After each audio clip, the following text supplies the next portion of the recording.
Since when do Democrats attack one another on universal health care? Senator Sanders wants to dismantle Obamacare. This is wrong, and every Democrat should be outraged. Dismantle the CHIP program. Enough with the speeches and the big rallies and then using tactics that are right out of Karl Rove's playbook. Dismantle Medicare. It is not only wrong, but it is undermining core Democratic principles. Senator Sanders wants to dismantle Obamacare, dismantle the CHIP program, dismantle Medicare. Shame on you.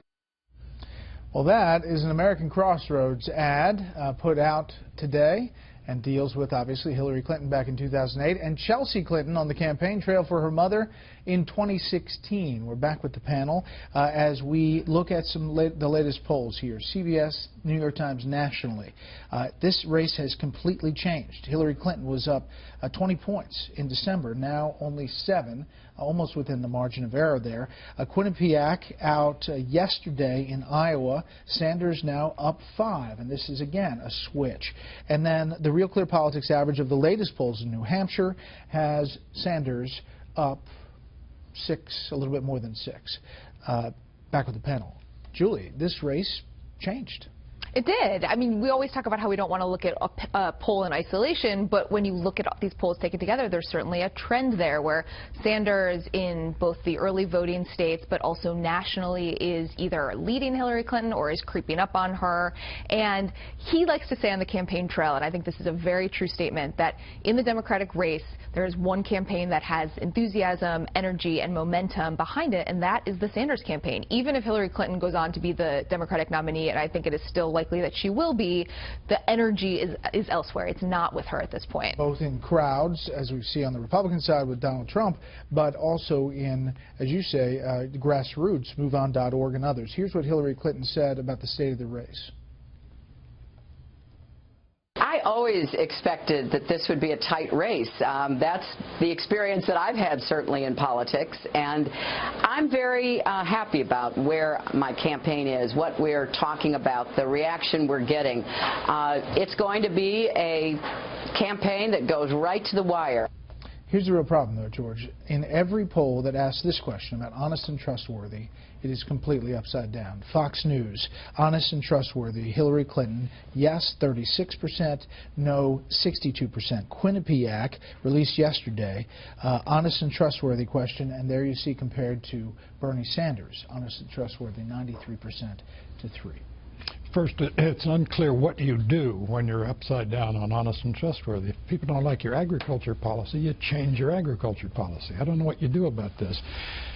The reverse of not honest and trustworthy is sort of authenticity, and that's what Bernie Sanders brings to this, and that's why he's getting the energy. He is much stronger today, much more apt to be nominated than George McGovern was in January 1972 when he was at 3% in the polls, and Ed Muskie, Senator Ed Muskie of Maine, was the prohibitive favorite to be nominated.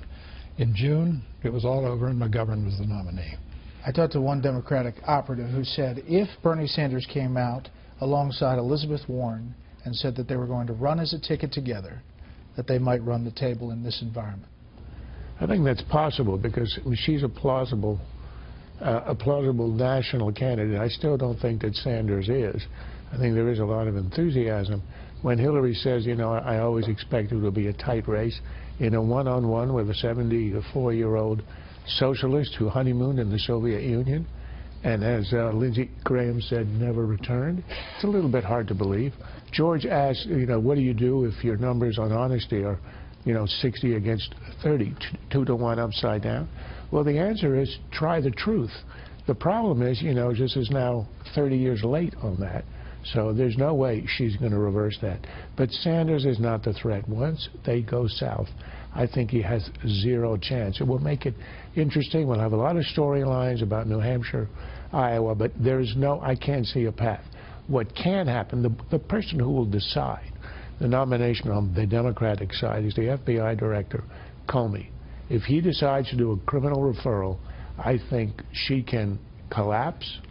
Either it's quashed and then there's a huge scandal, or there is an indictment, in which case Biden steps forward and he offers himself self-sacrificially. But you're to saying the even party. short of the DOJ moving forward with that recommendation, even if we learn that it happened. If it happens and then it's squashed, so it doesn't actually go forward, I can imagine the career lawyers in the FBI, Going the ballistic. career people, are going to resign en masse. It will be like the Saturday Night Massacre. Very quickly, Julie, Bloomberg in Iowa, the Republican side, Ted Cruz up 3 within the margin of error, essentially tied with Donald Trump. And as you look at the RCP average of recent polls, it trends roughly the same. It's about tied. That the big matchup tomorrow night?